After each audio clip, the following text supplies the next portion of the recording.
दोस्तों, कई लोगों का कहना है कि शिवराज सिंह चौहान के साथ बहुत बड़ा धोखा किया गया है और वे अब पीएम मोदी से बदला ले सकते हैं। क्योंकि मध्य प्रदेश विधानसभा चुनाव प्रचार के दौरान सीएम शिवराज 2 घंटे से ज्यादा नहीं सोते थे। उन्होंने पूरी ताकत लगाकर चुनाव प्रचार किया था। कहा जाता है कि उन्होंने जितनी रैलियां की थी, मध्य प्रदेश में बीजेपी को लगभग उतनी ही सीट मिली है।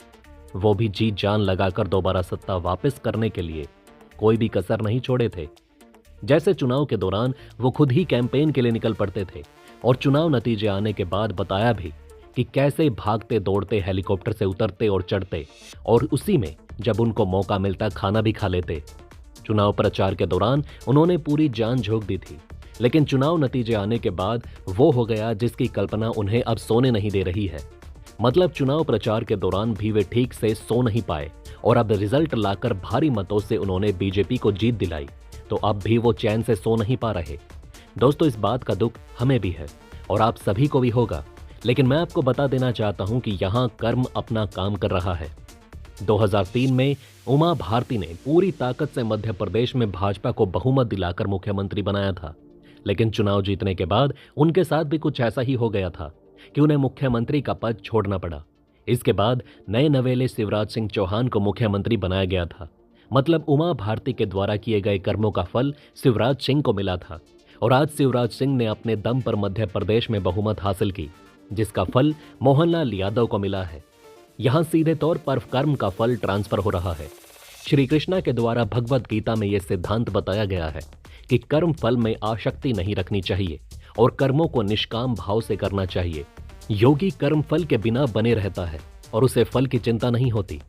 भाजपा के सच्चे कार्यकर्ता भगवत गीता में बताए गए इन बातों को अपने साथ रखते हैं। शायद इसी कारण मोदी और योगी जैसे सच्चे नेता आज इतने ऊपर पहुंच गए हैं, क्योंकि ये लोग अपने परिवार के लिए कुछ हासिल करने के मकसद से नहीं निकले, बल्कि समाज सेवा ही इनका कर्मफल है। शायद इसी कारण ये लोग निष्काम कर्म कर पाते हैं, जिसकी चर्चा गीता में श्री कृष्णा करते हैं। हालांकि इस पूरे विश्लेषण पर आप अपनी राय नीचे कमेंट में लिखें। दोस्तों, अब भी आप में से कुछ लोग सोच रहे होंगे कि आखिर शिवराज सिंह चौहान बीजेपी के खिलाफ बगावत क्यों नहीं कर रहे। तो आइए इसका भी जवाब हम आपको उमा भारती के उदाहरण से ही देते हैं। मध्य प्रदेश की मुख्यमंत्री रही उमा भारती की बगावत की कहानी बेहद दुख भरी है।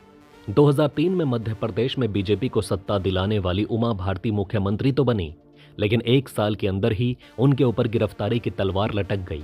10 साल पुराने एक मामले में जब उनकी गिरफ्तारी तय हो गई तो अगस्त 2004 में उन्हें अपने पद से इस्तीफा देना पड़ा, जिसके बाद शिवराज सिंह चौहान को मुख्यमंत्री बनने का मौका मिला था। इस मौके का शिवराज सिंह चौहान ने भरपूर फायदा उठाया और लगभग 17 साल तक मध्य प्रदेश के मुख्यमंत्री बने रहे। लेकिन अब जरा ध्यान से सुनिए कि उमा भारती के साथ क्या हुआ। मुख्यमंत्री की कुर्सी जाने के कुछ ही दिनों के बाद बीजेपी दफ्तर में लाल कृष्ण आडवाणी से झगड़ा होने के बाद उमा भारती को पार्टी से निकाल दिया गया। उस वक्त अडानी की हैसियत भी पार्टी में ठीक वैसी ही थी जैसे आज अमित शाह की है। हालांकि संघ के हस्तक्षेप से उमा भारती का निलंबन रद्द हो गया, लेकिन वो बीजेपी के शीर्ष नेतृत्व के खिलाफ बागी तेवर अपनाए रही। उनकी एक ही मांग थी कि मध्य प्रदेश में शिवराज सिंह चौहान को हटाकर उमा भारती को फिर से मुख्यमंत्री बनाया जाए, लेकिन केंद्रीय नेतृत्व इसके लिए राजी नहीं था। नतीजा ये निकला कि उमा भारती को फिर से पार्टी से निकाल दिया गया। इसके बाद उन्होंने भारतीय जनशक्ति पार्टी नाम से नई पार्टी बनाई और दावा किया कि उनकी पार्टी संघ की विचारधारा पर चलेगी और संघ प्रमुख मोहन भागवत का उनकी पार्टी को समर्थन है। लेकिन इस पार्टी की बदौलत उमा भारती को कुछ भी हासिल नहीं हुआ। मजबूरी में उमा भारती जून 2011 में फिर से बीजेपी में लौट आई और फिर 2012 में उत्तर प्रदेश विधानसभा चुनाव में उमा भारती को मुख्यमंत्री का चेहरा घोषित कर दिया गया। 2014 में उमा भारती सांसद बनी और फिर मोदी सरकार में मंत्री भी बनाई गई। वो अब भी बीजेपी में ही है, क्योंकि उन्हें पता है कि बगावत से उन्हें कुछ भी हासिल नहीं होने वाला। ये उदाहरण केवल उमा भारती का ही नहीं है, बल्कि भाजपा से बगावत करने वाले लगभग तमाम नेता अपने राजनीतिक करियर से हाथ धो बैठे हैं, जिसमें केशुभाई पटेल, कल्याण सिंह, बाबूलाल मरांडी, येदुरप्पा, जगदीश सेठार जैसे कई दिग्गज नेताओं का नाम शामिल है, जो भाजपा छोड़ने के बाद अलग पार्टी बनाते हैं, लेकिन उनकी पार्टी चली नहीं और अंत में या तो उन्हें भाजपा में फिर से विलय करना पड़ा या फिर वे हमेशा हमेशा के लिए संन्यास ले चुके हैं। अब आप समझ गए होंगे कि मुख्यमंत्री की कुर्सी जाने के बाद भी शिवराज सिंह चौहान क्यों नरम रुख अपनाए हुए हैं। तो दोस्तों, इस पूरी अपडेट और विश्लेषण पर आप अपनी राय नीचे कमेंट में जरूर लिखें। जल्द मिलते हैं एक और नई अपडेट के साथ।